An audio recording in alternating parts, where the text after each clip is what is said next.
Hey everyone, if you're a Class 10 student, you've definitely come across the term rainwater harvesting.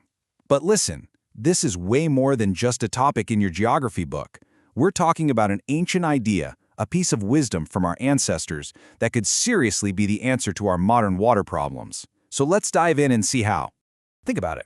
We build these huge, multi-billion-dollar dams, we lay down thousands of kilometers of pipelines, but what if the best solution isn't some complex new technology? What if it's been right there, falling from the sky this whole time?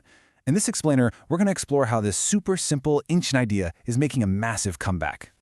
So here's our game plan. First, we'll tackle the big why. Why even bother harvesting rain? Then we're off on a tour of India's amazing water traditions. We'll check out a modern rooftop revolution, zoom in on a super important case study for your exams, see what happens when water becomes law, and finally, we'll bring it all back to you and your future. Ready? Let's go. Okay, so first things first. Why are we even talking about this? Well, for a long time, if a place needed water, the answer was always build a giant dam. But these huge projects, they're not perfect. They can displace entire communities, cause serious environmental damage, and honestly, a lot of people are starting to push back against them. And that's where rainwater harvesting comes in. The alternative is almost beautifully simple. Instead of letting all that good rain wash away into gutters and disappear, you just collect it, you store it, you save it for when you need it. It's a concept that's literally as old as civilization itself. This right here really lays it all out. On one side, you've got the big dams, with all their potential downsides, social resistance, environmental costs, you name it. And on the other side, rainwater harvesting. It's good for the community, it's good for the planet, and here's the best part, it puts the power to manage water right back into the hands of the people. Now for my favorite part. You see, rainwater harvesting isn't some new fad. In India, it is a deep, incredible tradition with unique methods that were perfected for every single type of landscape you can imagine. Let's go on a quick trip across the country. So let's start way up in the Himalayas. People there came up with these ingenious channels called guls or kools. It's brilliant, really. They just use the natural slope of the mountains, the force of gravity, to guide water from streams right down to their villages for their farms. No pumps, no electricity, just smarts. Okay, now let's jump to the complete opposite environment, the dry, sandy deserts of Rajasthan. What did they do? They collected every precious drop of rain from their rooftops, funneled it through pipes, and stored it in huge underground tanks called tankas. These were like personal water banks, keeping families going through the long, hot, dry season. And you know, this water wasn't just for survival. It had huge cultural importance. In some parts of Rajasthan, rainwater is called Palar Pani, and it's thought to be the absolute purest form of natural water. That tells you just how much they valued and respected this resource. It was a treasure. And the list just goes on and on. In the floodplains of Bengal, they dug channels to use river floodwaters for their fields. In other dry areas, they built amazing structures like Kadins in Jaisalmer and Johads elsewhere in Rajasthan. These were basically clever earthen dams that would catch rainwater, letting it slowly soak into the ground and recharge the wells.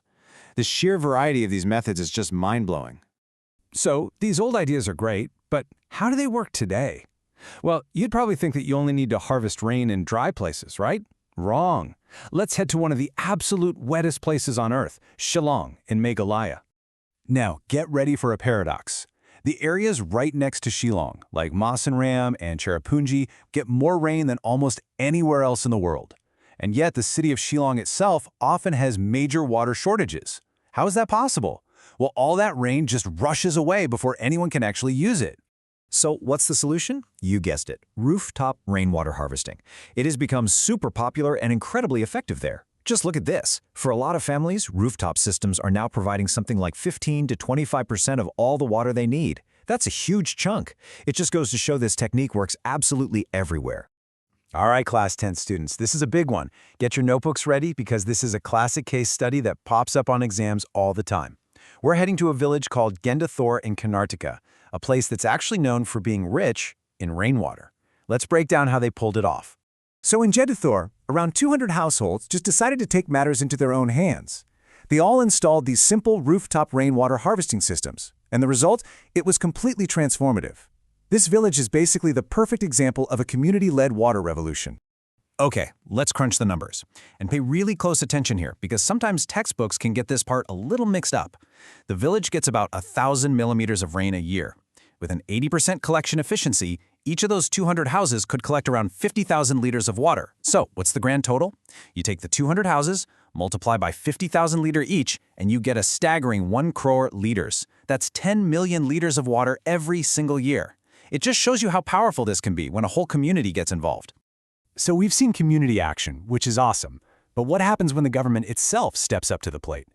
For our last case study, we're going to see how the state of Tamil Nadu literally made water conservation the law of the land. This was a game changer. Tamil Nadu became the very first, and so far the only, state in India to make rooftop rainwater harvesting mandatory, compulsory, for every single house. They even had penalties for people who didn't comply.